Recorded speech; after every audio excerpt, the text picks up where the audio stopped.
Woo! Welcome Get him going, Jake. to a live Blue Rush podcast from the New York Post. This episode of Blue Rush is presented by Tri-State Cadillac Dealers. Be iconic. Visit your Cadillac showroom today and go check out the 2022 Cadillac CT5 Black Wing. CT5V Black Wing. It's outside right now. It's beautiful, nice interior. We are live at the Pilsener Haus Biergarten in Hoboken. Give it up for Pilsener Haus. Go and get you a beer. Go and get you a beer. Tip your servers, your bartenders. Thanks to Pilsener Haus for having us. I'm the Podfather, Jake Brown. This is Blue Rush. The New York Giants win again. Yeah. 6-1. Can you believe it? Let me welcome in the host of the show here with me. He anchors our New York Post sports and SNY videos you've seen on YouTube. He's a former receiver, played for the Giants, won a ring on that Super Bowl 42 team. Let's welcome in BL, Brandon London. Yeah. And we're excited to welcome in our special guest. He made the greatest catch in the history of the Super Bowl, one of the greatest catches of all time, maybe the greatest. Let's just call it the greatest, in Super Bowl 42 in the fourth quarter, later known as the helmet catch. Let's give a warm welcome to Giants Super Bowl champion wide receiver, the pride of Montclair, New Jersey, Yes, David Tyree. Let's go. Let's go, Jerbs. Jersey's in the building. I'm from Queens. You're Montclair. You're from where, BL? Virginia? Virginia's in the house. Virginia's here. If we got any Virginia people. The Giants win by a yard. I mean, that last 52 seconds would put you in cardiac arrest, some people, but the Giants hold on. They win again. David Tyree, man, this is a closing team. This is a winning football team, and man, they're fun to watch. Bro, this is new terrain for us, man. It's been a decade of drought, and now we out here reigning in the glory. This is good. It's good for the Big Blue Nation. I'm excited. You call that, when you say the yard, I call it the longest yard. Great movie. It's a great movie. Great. One of my favorites, The actually. sequel is I'm not a big sequel I mean, it's Adam guy. Sandler and Chris Okay. Rock. Give me a break. Longest Come on, yard. it's incredible. But when we talk Daniel Jones, when we talk Sure. Saquon Barkley, we talk about this New York Giants football team, I think you all agree that sitting here, they just find a way to win football games. Let's and go. you cannot count this team out, Man. ever. This is the ultimate you're saying there's a chance team. I mean, they just keep finding ways. The stats love might it. not favor them, David, but they grounded and pounded down the Jaguars' throats today. And Daniel Jones had a career day on the ground. Saquon Barkley had an incredible second half. Sure. And that's a recipe for success in a game that the Jaguars, how dare Vegas favor the Jaguars against this team? What was that? I was blowing my mind. I'm doing some shows on MSG, and I'm like, how are they giving the Giants 3.5 points? And this is the team to beat. And they've proven that, right? How can you say a 5-1 football team is a bad football team? Is completely retarded. And the Giants went down there and proved that against a stout Jacksonville defense. It was impressive. Both Daniel Jones and Saquon over 100 yards rushing. Yeah, 107 was the number. But hold on. For Daniel Jones. Hold Wow. on before I let y'all slander Vegas. Because I frequent there and I like that place. Was it? It Like, was. okay, I understand they're 5-1. Sure. But the Giants' pass game is one of the worst pass games in the NFL. Yeah. We're talking about the rush defense. It's one of the worst rush defenses in the NFL. It still is. So and it is. ETN got off today. So I understand where Vegas was going when it came to that. They looked at this as that trap game or that bait game to try and get Giants fans to throw their money. But guess what? Still came out and cashed out. Well, y'all did. I don't bet. I had Giants minus 2.5 at plus 172. Got a nice little there you chunk go. of change here. The Giants, for the first time in 14 years, are 6-1. And it's time to stop saying, guys, this is a fun story. This is a playoff contender and a team at this point that would be a disgrace if they didn't make the playoffs, David. Yeah, that's actually a heck of a statement when you think about it, because they're like I said, we talk about finding ways to win. It's not just that they're finding ways. This is a team that was horrific last year. This is a team that was the laughing stock at the end of the NFL season, where we're looking at quarterback play, where we're looking at decision making, and this is 100% probably one of the most historic first half turnarounds of a team. So just big kudos for the right hire on GM and head coach for the New York Giants. It's good to see and feel that. I love the regime change. I love the energy they bring. Brian Dable and the ball head is the best ball head in New York since Jake Brown. Yeah, that's true. This cocoa butter, I'll take a cocoa butter sponsorship. But here's the thing, and I'm going to contest you on this one. They're probably going to be in my tweets and DMs. All right, negative Nancy. Is this 6-1 Giants team a playoff team? I am still at maybe until you bring in a wide receiver number 1. I'm not being negative Nancy. I'm not a hater or anything like that. Too many drop balls. We're relying on Daniel Jones to do too much. You're putting too much on the shoulders and quads of Saquon Barkley. It's just too much. Too many drop balls and left money on the field. True. For me to just go in. Not a Giants fan, former player. My ring ain't going nowhere by saying this. You know what I'm saying, DT? No, you got to be objective. I'm not. But in that receiver room, I had you, Plaxico Burress, Amani Toomer, Steve Smith, Sonoris Moss, Mike Jennings, Anthony Mix. Need I say more? It was long to try and make that team, let alone be a starter and a playmaker. Yeah. I understand the Giants are down to undrafted free agent wide receivers and NFL journeymen. It's true. But I look at that and I look at it like there is an opportunity for you to be immortalized in New York City and the tri-states. You might get you a Cadillac scoring a touchdown. Bro, I need to see more from the Giants receivers. Yeah, I could agree with you. I still think they're in tremendous playoff position because they're playing to their strengths, right? It's really just like any good coach is going to play to his strength, and they are creative enough offensively and defensively to position them to get team wins. This is not a good roster. Let's just go out. This is not a good roster. It's like a fantastic team. And that is what is so special about the way the Giants are absolutely winning. Darius Slayton, we know the talent was there, but him coming off the bench and giving at least a place of comfort for Daniel Jones has been huge. So I think that's true. And the reality is, if you're a receiver in the National Football League, New York is where you want to be right now. Because these guys, there's some young players that are blowing an opportunity of a lifetime to give themselves a resume for the future. And it's tough to watch when I look at guys like yourself, guys like myself, who were itching, crawling, scratching for opportunities amidst a team full of superstars. So, yeah, man. It sounds like you're talking about a guy that rhymes with holiday, who collected a big fat paycheck. Man. How frustrating is that for you, as a guy grinding to get there, to see a guy like that and a guy like Kadarius Toney, who we see the talent out of him, but we can't see him get on the field. That's got to be annoying for someone like you. Yeah, it's annoying. But you know what? I think guys like that earn their contracts based off of past experiences, right? And bottom line is I was a special teams guy coming into this league, and I earned my contract as that. And I created other opportunities, and I was reliable, but I wasn't seen as that guy. And that's something that every receiver is going to have to overcome, is the perception that your coaches or your front office has of you.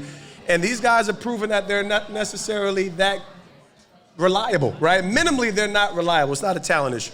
BL, I like the line he said where you said, David, they're not a good roster, but they're a fantastic football team. Absolutely. They've played together, and Mike Kafka deserves a lot of credit to dial up anything with the guys he has out there. Having Wan'Dale Robinson back has been monstrous for the team. 6 catches today. Sure. That's 15 for any other. that's for the Giants, that's 15 catches. Because if you have 6, the way they've been spreading out, that's a lot. 6 for 50. And he has the option to run. Mike Kafka's working, not with a lot of talent, but he's drawing up plays and it's working. It's the buy-in factor when he said, that was the translation to me when he said it's not a good roster, but it's a good team. To me, translation, survey says the buy-in is there. Playing Family Feud. Yeah, so when we talk about a Wan'Dale Robinson, haven't even scratched the surface of what they want to do with Mighty Mouse. Remember, he was a running back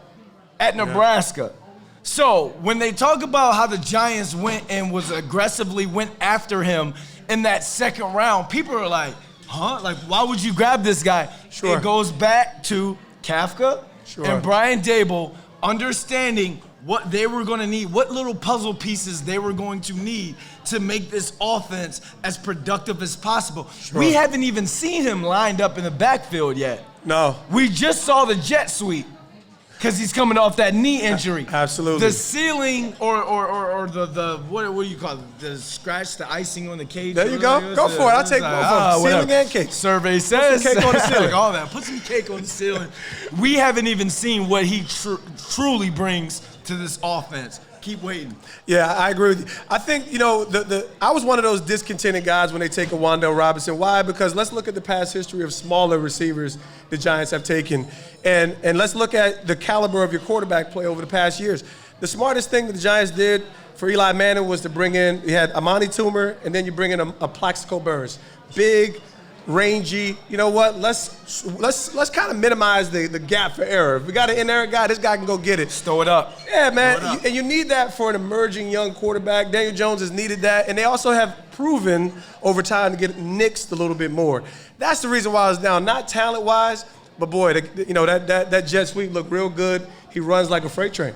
But wait, they still don't have that throw it up guy. They don't. Just yet. Well, Kenny Galladay was supposed to be that guy, right? And I wish the best for him. I want him to come back. All right, as a guy who's in Quest Diagnostics Training Center and I'm around these guys, I'm not gonna say it to bash him or anything like that. But as a guy who's undrafted, and I remember doing training camp up in Albany. That's how far we go back. Come on, bro. When Giants training, make some noise if you remember when Giants training camp was up in Albany. Whoever came up to Albany, let's go. Up 87 up to Major Deegan, if you remember that. I remember one time I tried to hop in front of you for some one-on-ones, and you go, young buck. We all competing for a job here. Absolutely. So, if you hungry for reps like that, absolutely. I look at the me 2007 looks at a Kenny Galladay, Kadarius Toney. Sure. You're the money guy, you're the drafted guy, and you're not playing. I'm going for your spot. Yeah, and that's one of the biggest challenges. I think that money, people don't realize when you get the bag, it can do one or two things. It can cause the contentment that will poison your career, or it can create more motivation for you to validate it. And I think over time, we would probably have to stick with the former versus the latter. And, the upsetting thing is that's what Kenny Galladay was supposed to be for this football team. But you have to understand, like, New York is a place that most people can't thrive under the criticism. There's not a lot of people that can thrive, and that's what makes it so special to be here in this environment and take an opportunity. The good thing is Dable's creating a culture where if you don't want to be a part of this, something's wrong. It should be guys coming back from injury quicker, because without them, hey, listen, this train, you can miss it, and that should serve as some super duper motivation, and I don't see it from those two missing characters with Toney and Galladay. Well, you said you need a receiver. The trade deadline is next Tuesday, November 1st. Chase Claypool is a guy that's out there. Maybe a Jerry Jeudy is a guy that's out there. KJ Hamler.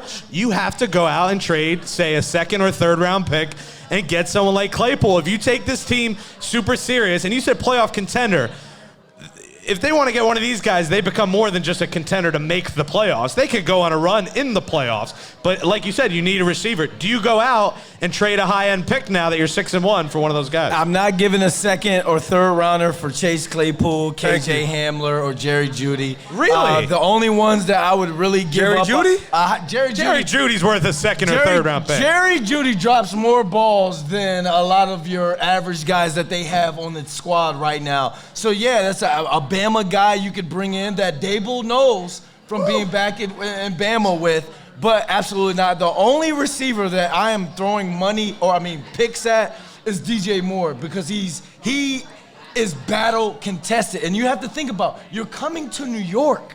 So they say first round pick, you do it. No. Second.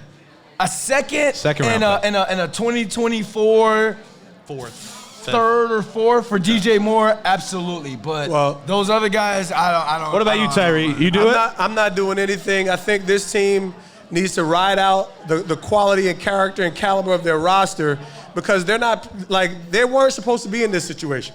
There will be no letdown. If the Giants make the playoffs, which they could and should, there will be no letdown if they're knocked out in the first round. Let's just be and so That would be the expectation in life, because this was a robust roster when it was healthy. This was a solid roster if it was healthy, and it hasn't been healthy for the first 5 weeks. But don't you think you changed your plans now that you're 6-1? Like, don't you got to go get someone? Yes. Well, no, because you like at the expense of building the team that you know that you can have. I don't think that's something that's worth forfeiting. Meaning, like, if they're projected to have $40 to $50 million in cap space next year, are you going to give up that draft capital, that high-end draft capital? And let's just be honest, even with Daniel Jones, we've seen everything that we want to see out of Daniel Jones. But this will be the first 1 year for a body of work. It puts you in a real tough position. Are you going to pay $30 million to franchise Daniel Jones? Are you going to give him a big, this is one year of greatness? He's balling. He's proven this year at 6-1 with B. London, with a bunch of B. Londons at wide receiver, and then and Saquon at running back. Sure. He's proved, because you look at his numbers today. Can we draw his numbers up today? It's beautiful. His numbers 19 of 30 for 202 and 107 yards rushing. At least had 4 drops. 2 touchdowns. Agreed. At least had 4 drops. So what is it? What is he supposed to do? Who is he supposed to throw to? I think this is what you have to say. Meaning, like, when you're talking about laying the red carpet for your franchise quarterback, you need to see multiple years of this. And not with these bad receivers. You need to see multiple years of stability and performance. And unfortunately, I always said this, just like most people have observed, he is Eli Manning 2.0. What did Eli Manning need? A firm offensive line and some playmakers around him. Meaning, like, when you put the team in place around this guy, he probably get you where you want to go, right? They catch fire, we're going to win a Super Bowl. But he is not the guy that Lamar Jackson comes in and immediately commands success and dominance and changes the culture of a bad football team. I don't disagree with that, but I disagree with the fact you have to bring him back no matter what the cost. 1 year deal. The season he's putting together with, like, the guys he said, you can't go with another quarterback next year. You just can't. I think I would actually agree with you, but it's going to be extremely expensive, and it would still be, what if this was a one-hit wonder? You don't want to put down money thinking about a one-hit wonder. He's like the Baja Men, yeah. And you know what? Kudos to Daniel Jones, because he deserves it. He's had the skill and potential and ability, and now he's proving it. Yeah, he's been fun to watch. And I think the game where his hand was bleeding in London, where he was like, all right, this guy's here, and he's our quarterback. And I think that was the moment I kind of felt like it, was that bloody hand. That was the game. Banged up guys. We got to show a little love to the defense before, we move on here. Again, they put you in cardiac arrest the last minute, but they forced first half that big fumble in the red zone. That was a big play. Xavier McKinney. And then Xavier McKinney and Julian Love again did it, getting Christian Kirk down to the 1 yard line, pulling, the Super Bowl with the guy who's a principal now. The Rams. The receiver, Oh, Dyson. your boy Dyson. Kevin Dyson. Tennessee. Nice. Kevin Dyson. Tennessee. That was a little Kevin Dyson moment there. That Tennessee. was. But like I said, and you said cardiac arrest, I'm like, that's never a good sign when you know you can just gash a team. They are just getting gashed. And this is the beautiful thing when you kind of have belief, opportunity, and a little bit of magic, right? Like some fortune on your side. These guys are making the plays when they have to make them. Julian Love, Xavier McKinney. The playmakers are making the plays, but boy, good teams aren't going to make those mistakes. And the Jacksonville Jaguars, we can't say that they're a good team. Definitely not. So it's kudos to the Giants, because that's what you're supposed to do when you're that team. They have a winning culture. Again, you're finding ways. And that's the thing about football. That's the NFL season. This early in the season, what are we, week 7? It's all about stacking wins right now. Come on. You don't know completely what you are. You know the identity of what you want to do. Hey, I want to run the ball here. Hey, we want to throw the ball 40-something times if you're a part of this team. But the NFL landscape is ever evolving. There you go. It's changing. One guy goes down, your offensive mindset is completely different. One guy goes down on defense. Now we're not a blitzing team. We're a rush 4, drop 7 type team. What Wink Martindale is doing right now is amazing. Absolutely Come on, out bro. of control. Wink is me on Madden. I'm just blitzing people. Creating players? Blitzing people. Because remember, here's the biggest thing. And I said it when we were in the Uber on the way here. Uber life. Big shout. Adoree Jackson needs more flowers. You think so? Number 22, cornerback 1, Adoree Jackson needs more flowers because when James Bradbury left to go to the Philadelphia Eagles, everyone was like, "Oh, corner is a big question mark. What are we gonna do? Sure. Who's our CB1? Who's our CB2?" Adoree Jackson has held it down and has locked up half of the NFL or anyone that he's faced, and then to go even deeper into it. Fabian Moreau. Yep. Oh, coming off the bench. CB2, coming off the bench. Coming out cold. You are playing lights out. DT, on the broadcast, they were talking about how he could get paid as a cover corner. Moreau. They were talking. I say he about to get a Tri-State Cadillac. Whoa. Well, like I said, I think it's hard for me, and I was one of these people. I'm holding out that statement on Adoree Jackson, not because he's talented. He's that. We're not talking about talent ability. It's one of these things where do I know the intricate details of is this zone, is this the creativity? When I'm saying who's the MVP, I'm saying it's Brian Daboll and Wink Martindale. The positioning, the creativity, the 3 downmen, the 3 stacked people, how you're deploying in different gaps, that creates so much confusion. And all you have to do is get players thinking. Right, because if you're thinking, then you can't play as fast, right? And that's the beauty of what this defensive culture has created. Versus, hey man, we just got 4 guys, we're lining up, and you're locking this guy down. And kudos to all of them because you have to perform at the end of the day. Yeah, and he's playing above the X's and O's, DT. Big time. I know what you're saying about it's the coordinator's job to put player X in the right position. Not only is he in the right position, but he's coming down, he's making a play. Big time. Pass breakups, he's there. He comes up in the run game, fight on. I saw one today. He put a smack down. He knocked himself. Look, I thought he knocked himself out. I thought he knocked himself. He put that shoulder down. I was like, are you okay? You be over there, CTE, be like, oh, we pray, Lord, we pray. Yeah, but it's just one of those things, like you say, it just goes back to what you say, and I can't wait till we clip that clip. Yeah. It's not that good of a roster, but it's a good fantastic team. And people need to understand about the NFL. That's what most people overlook is the power of people united in their beliefs. Because at the end of the day, there's nobody that's untalented, that's not talented. Right? It's everybody can run. And that's what people miss, right? It's just not the same talent. I never went to work I'm more talented than Plax and Toon. Yo, man, I don't know why they drafted Steve Smith. I know why they drafted Steve Smith. I saw the boy track the ball. He's one of the best ball trackers I had ever seen. So that was one of my key things. My superpower was self-awareness as well as competition. Okay, this dude does this well.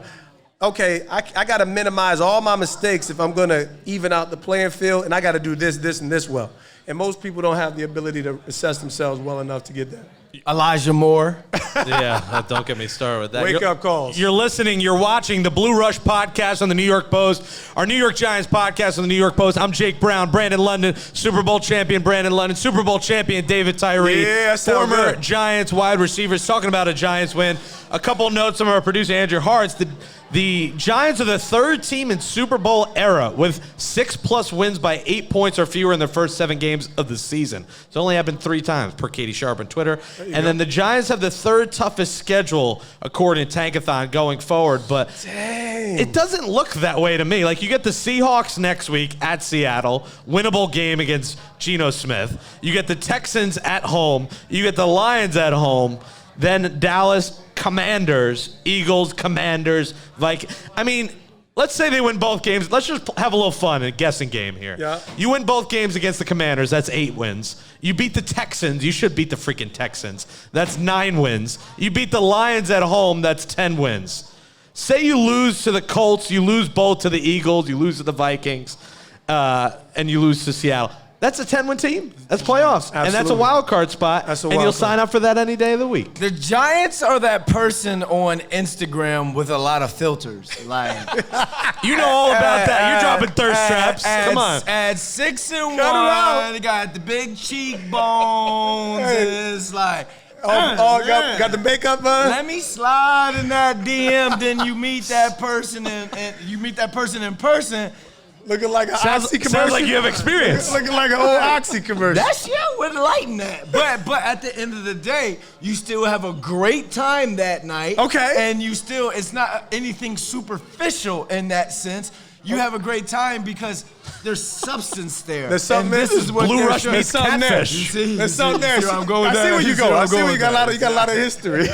You has a lot of experience. I see that comparison. I get it. It's a Blue Rush catfish crossover episode here today. A couple other notes. Ben Brederson looks like they've avoided a serious injury with him and Evan Neal, who got hurt as well. Daniel Bellinger got hurt, came back. It looks like he'll be okay. Adoree Jackson was getting checked for a concussion, and he came back in the game. So there's some optimism on the injury front here.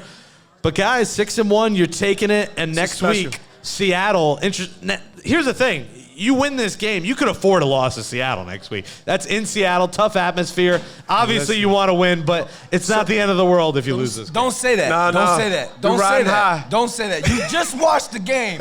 You just saw the way within the last couple weeks how they've come across. Down 2 possessions against the Ravens, came back and won it. Down against the Jaguars, like you said. Jaguars, not wires. I don't say it right. I'm from Virginia, bro.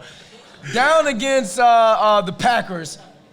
Do not say, oh, you can lose that game against it. Because no one in-house, no one in that locker room is thinking right now, oh, we can go out there and lay an egg against Geno Smith and the Seahawks. Don't say that, bro. The Giants are playing with house money right now.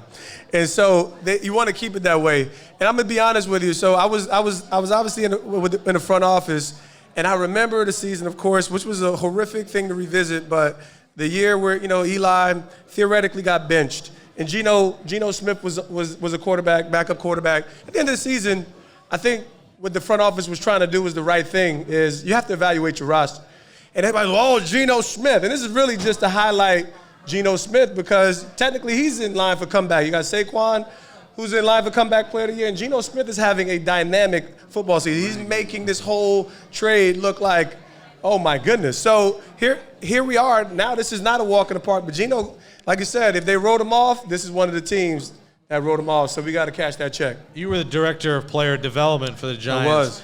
Have you seen a shift here? Obviously, we see it in the regime. I don't know if you could even answer this question. Oh man, I got some horror stories. But well, feel free to share. The mic is open. Yeah, I won't disclose the worst of it, but it's frustrating because that's a role that can be really empowered to do some dynamic things within the organization. And if your leadership doesn't understand how to deploy their assets on the chessboard, then you almost it's a lot of uphill battles. And I'll be honest to say, I was definitely undervalued in my time, my experience, and that's on the field. And off the field is easy, but everybody's struggling in their lives off the field. Meaning, so whether you're gonna create a conversation or a resource, but if you don't give me that blessing to have this conversation, if everybody wants to be the guy doing quote unquote my job, if I'm gonna be a bridge between players and front office, yeah, man, everybody wants, so yeah, it was tough. And it was great to watch the Giants. For me, I am alumni. I am that guy who had a lot invested. I've been down since 2003.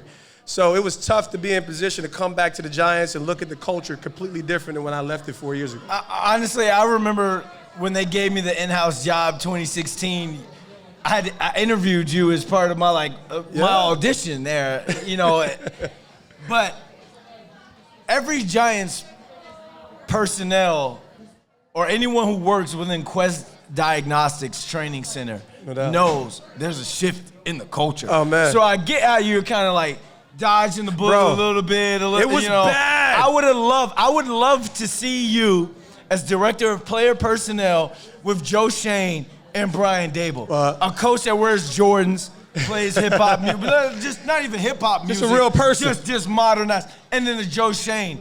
I remember being in London. We were shooting the Eli Manning show. The entire upstairs of Quest Diagnostics came to the bar that we were at to shooting the Eli Manning show. And I'm like, Joe Shane, what y'all doing here? Their hotel was like an hour or something away. Love it. We want to show support. We wanted to show that we're behind our guys. We want to So little things like that. They got DJ Camelo coming in. They got DJ. Come on, they got the DJs in house. It's just a different. It's a different dynamic, and I think the people are feeling that. Yeah. And the people in house. That's why I wish that you were still director of player personnel, or at least in the building a lot more, because you didn't get the chance to feel all that. No, I didn't get a chance to feel winning. Winning. Listen, I was the guy trying to connect those dots, but I'm not a guy that offers information that, when people don't ask you, they don't really value your opinion, right? I think in general, if you got to find a way to be helpful and useful, and I had those conversations with my higher ups. But, I bring in a Jay Williams who's, obviously doing this thing. Me and Jay grew up together. I bring in a Spice Adams to kind of share his story, lighten up the mood and the atmosphere. But it was all under closed doors. It wasn't connecting in a way where I'm trying to connect a little bit of culture, New York, the heartbeat and the pulse for these players. But, hey, man, it was a good shot, good opportunity, but it was really poor, and it got even worse, sad to say, with Gettleman, because I knew him prior to GM Gettleman. Yeah, he was a completely different dude when he came in that role. I was going to ask about that. Yeah, it was disgusting. 2 words, Dave Gettleman, go. Disgusting. Is that just call them the syllables. Meaning, in relation to the kind of ego, and this is an ego-driven business, so we expect some of it, right? This is your shot. But they actually, honestly, without saying all the details, they made me like I was a part of the problem of the New York Giant culture than I was a potential solution, which was really disheartening because I've been down since 03. Yeah. Meaning I grew up there. I got arrested on marijuana possession, different day, time and age, no Twitter, Instagram. Yeah, I got arrested, made some bonehead decisions, you know what I'm saying? But I grew up and Coughlin didn't throw me out like the bathwater. So I come with a different nah, man, I mean this. I grew up here. I proved that I was worth sticking with this guy because, I was an all-pro special teams player too. So it's stuff like that when, to be get that kind of energy where it's like, are y'all really coming at me? Yeah. And mean you didn't ask me. They just assumed, right? That's the tough stuff. You're saying Gettleman threw you out with the bathwater? Yeah, it was a couple. I had some unknown enemies that when he came in, wow. It wasn't good the 4 years prior to. I came in coughing out in 2 years with McAdoo, but I was kind of at least positioned where there was respect, and we were just going through the hard times and trying to turn the culture. So when you talk about being thrown in the water or thrown on the bus or whatever, sure. I kind of zoned got a out. baptism going on. Yeah. Let's talk about two guys who were thrown under the bus during that regime. Yeah. Landon Collins, Odell Beckham Jr. Yep. That's a good one. You, again, my was first year there. Player of personnel. Odell's rookie Was year. Odell a cancer in the locker room, or was Odell really an OG in that locker room? He was not a cancer. I can absolutely say he was not a cancer, but Odell handled a lot of things, especially toward the end, the wrong way. And, football is not basketball. So you're not LeBron commanding decisions around the roster, meaning and we're growing up with an athlete today. Today's athlete wants a seat at the table. And you have to be a little bit more tactful in the way that you approach it, right? So I would have loved to be in a position to help OBJ better. We had conversations, obviously that's part of my role, but he was doing things to literally undermine authority to the extent where they felt like there was no other decision to make. Was he a part of the problem? No, he was actually calling out the problems. He was calling out hypocrisy. He was calling out stuff that was hey man, I can't even respect you dudes. But at the same time, there's a way to go about everything in the family, right? And so that was the strength of that role, but Odell was also the problem when you have an Odell situation, I'm a guy that knows how to be the lowest dude, but I also been on Ellen, I've been on Jimmy Kimmel, I had my little day in the sun. And so I actually know what it's like to hear everybody's opinion and the world come crashing in. But when you get a call from Michael Jordan and you get a call from LeBron, David Tyree's counsel doesn't really sit the same. You say you 20, you 22. Okay.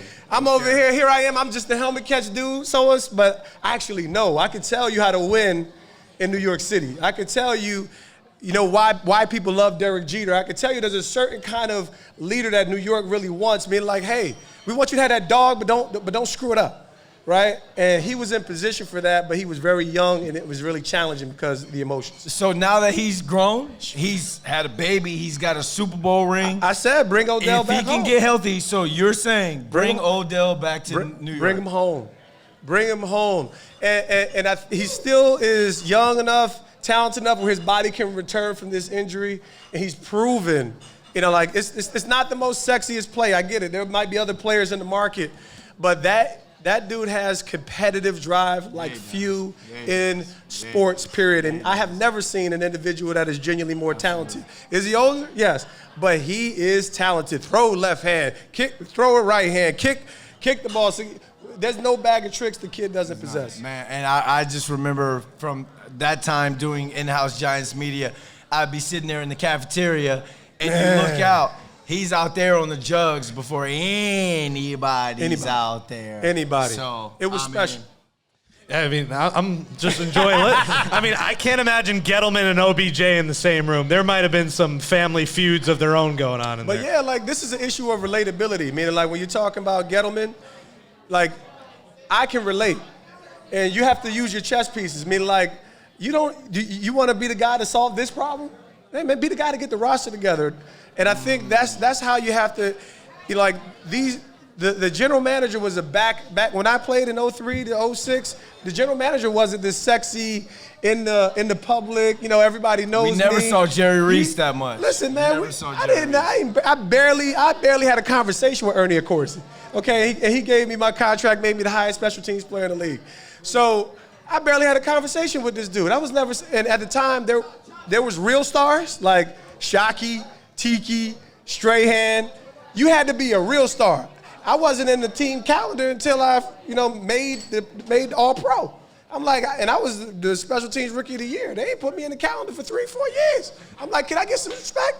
We've actually renamed the show to the roast of Dave Gettleman today. Yeah, that can go for a long time. But no, we don't want to go on that end. Like he gave us Saquon Barkley. Let's go. Yeah, he gave us Daniel Jones. He gave us, Dave Gettleman. Like, if you're looking at the draft picks, they're panning out. It's like it goes back to what Bill Parcells said about buying the groceries. Mm-hmm.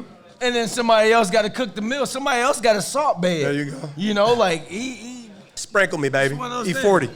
The last catch of your career is the helmet catch. Like, do you ever just think about that? Like, holy cow, that's like a storybook. Yeah, it's not the way I drew it up, but I almost became my own self-fulfilling prophecy. I mean, like, at the height, this is, the helmet catch happens for when you're a guy like myself looking for a moment of validation and working toward a moment of validation. I always felt like I had the respect of my teammates.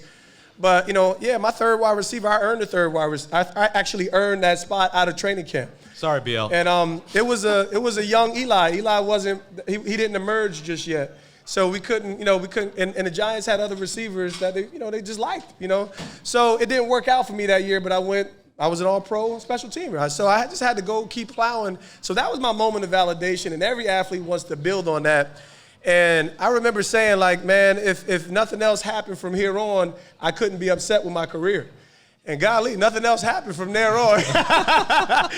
But I had an injury, and it was like it wasn't even on the field. It was like the worst scenario. Like a month after in the locker room. In the locker room. Most people don't even know the story. I'm in there. I go get a workout. Yeah. I'm locked in. I'm thinking about maximizing on my moment, but proving that I'm going to be worth the opportunity that's in front of me. And I bend over, my knee locks up, and torn meniscus, 4 to 6 months. What's crazy about the catch in that game, you only had 4 catches for 35 yards that year. So you had to be ready in the biggest stage ever against a Patriots team that was undefeated, 18-0. And you had a touchdown catch in that game too, right? Yeah, no one cares. Yeah. That's the most forgot about. I forgot about that. Until I was preparing, I forgot you had that catch. Listen, no one ever reminds me of the catch. So it's the funniest thing, which is, I totally get it. I jump on Instagram and I go in the NFL comments. Oh, you had one play, you sorry son, the sack. And I'm like, I actually scored a touchdown in that game. So that's at least 2 plays, right? So it's all fun, it's all good. But you want to build off of that stuff. And honestly, the cool part about those 4 catches, they might have came all in one game, because sad to say that my boy Sonoris wasn't having a good game. So I actually came in the Chicago game, and I didn't save it, but I provided some production that really helped us to win that game down the stretch. So I think the Giants knew they had me in the bag as a reliable receiver if they ever needed me, but they prefer other receivers. Again, that receiver room was crowded. I forgot to even mention Dominic Hickson. Steve Smith came back from injury. My thing is, like you say, like you scored that touchdown, and people don't talk about that. My thing is when former players kind of try and downplay that catch. Like when a Rodney Harrison tries to be like, oh, we didn't prepare for that guy. Yeah. What you mean, bro? What you mean, it's bro? the Super Bowl. Like, you don't prepare for me. I was on the practice squad, but I was Randy Moss. Both times I was getting off in practice. Killing them. But when they come out and they say like, oh, we didn't prepare for this guy. It's the Super Bowl. Anyone who steps on that field, you better know his social security number and his Twitter password. It's the Super Bowl. So how do you feel when people try and downplay your moments? Moments. Appreciate it. And it's par for the course when you're somebody like myself because the perception is that's all you ever did. But the reality is that was just my moment of validation for the teammates who watched me over the last 5 years. They watched me through the ups and downs competing as a wide receiver. And, I didn't work out. I didn't have shining moments. The most catches I had was 22 catches and a couple touchdowns. Ooh. But boom, what really did happen there was that was who I was in a moment. I was always there for my team when my team needed me. So the shade for me is, listen, I'll tell you, I don't believe in luck is finding $20 on the street, man. That was I found me $20 and walking around. But that was a moment of providence. It was too much meaning behind that for me. It was too much meaning for our team. Meaning like incorporate something more meaningful than luck in a shady downplay where, man, if you're not prepared for any moment in the National Football League, then that's your fault. So whether it was Rodney, and I get it. Everybody has to create their own narrative to find some comfort. But I'm fortunate to say that I had a moment that God gave me that was going to last forever. And I couldn't have drew that up. I couldn't have, forecasted that, but it was definitely my moment. I'm proud to have. And scratch that. You, Rodney Harrison, you're a future Hall of Famer. You should knock the ball out. Yeah. I don't want to hear that. You have conversation with him ever about it? Yeah, we crossed. Well, we not like a real conversation because it's never good for him. It's great for me. Like I sat, halftime. Hey. So, but I think he finally grew up. I think Spike Lee did something on The Greatest Catch Ever. That was the first time he had a tone where he was able to come to terms because what more can you do, right? Like at the end of the day, everybody has to live with experiences in life where you gave your best and your best wasn't good enough. I got to live with that, whether I'm a father, whether I'm at work or something. But what do? Are you going to create an excuse behind it? Or are you going to say, you know what, that was my best. If that wasn't in the cards for me, man, that sucks. But I'm going to move forward. And so for me, that's like me lying about his career, like, oh, he was just a dirty player and, he just kind of marched his way toward a 13th. Like, no, this dude was one of the best ever. Yeah. Tell the truth first. No. Tell the truth. Say, hey, man, this guy was scrappy. He had his moment, and he capitalized in the biggest moment. That was to my detriment. That's one of those moments, and it's what's so special about New York sports.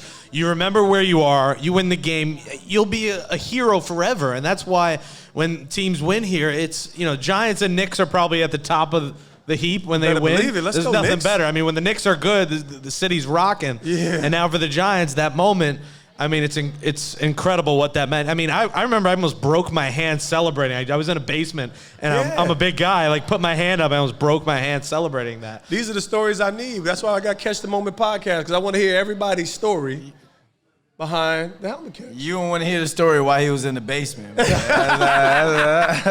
out, bro. I noticed the New York Post, but there's kids here. Pay six? You ever rock the ring anywhere? I do, but you know what? I've never been in the jewelry, and I got a pinky ring, so the pinky ring moves around a lot.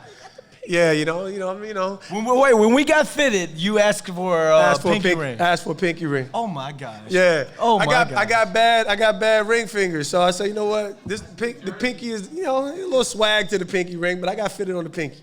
So it moves around, so I'm like, I don't feel good. I don't feel as confident. So only on request. Have you ever put your hand down and told someone to kiss the ring? No.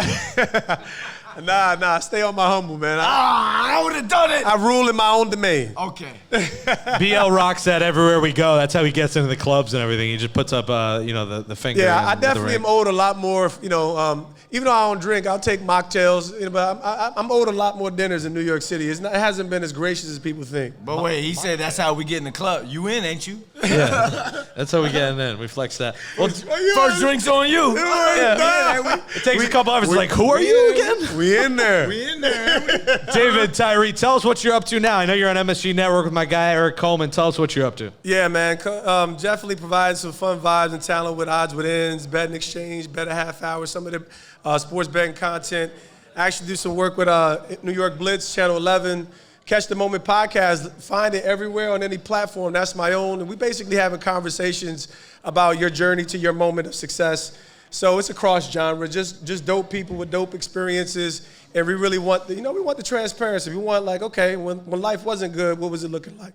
So we want, that's what it is. When people see your moment of success, that's all people want to celebrate, but they don't, it's really the travail, the adversity, how you had to figure it out, how you had to hack it, and that's really what people really are looking for. So it's been a whole new season. Yeah, man, like I said, just having fun, staying in this media role and staying close to ball. Well, we're glad to get you from Montclair to Hoboken. What is that, like 20 minutes, 30 minutes? Not bad. Well, I'm out in Dover now. I'm way west. I got 7 kids, bro. I can't afford nothing in Montclair. You got one for every day of the week. Donations, real talk. Yeah, We're going to put a Venmo sign behind us. Hey, get ready for the Catch Camp, too. The Catch Camp is coming. I'm really excited about that. We just finished the concept. We're starting to have some conversations. We want to launch that in Arizona around Super Bowl, which is going to be a on-field element, leadership development, and career in sports. So we got a lot going. Anybody want to work? It's a busy man. young guy right there, Yeah. man. He's a football player. He's a football guy. Let's get him going. 7 kids, you're like halfway to Antonio Cromartie's, like 12 or 13 with So he had $1 million contracts though. Yeah. I'm out here living in New Jersey, so the struggle is real for your boy. Yeah. I'm living by faith. David Tyree, catch him on MSG Network. Catch the podcast. Brandon London. Thanks to Pilsener Haus in Hoboken here. Thanks to Adrian and the gang for having us 2 straight weeks. Thanks to Andrew Hars for producing the show. Thanks to your Tri-State Cadillac dealers. Visit your Cadillac showroom today. Go check out the CT5V Black Wing 2022 Cadillac outside. Blue Rush Podcast. Give it up. I'm Jake Brown. Giants are 6-1. Looking to make it 7-1. Blue Rush signing out.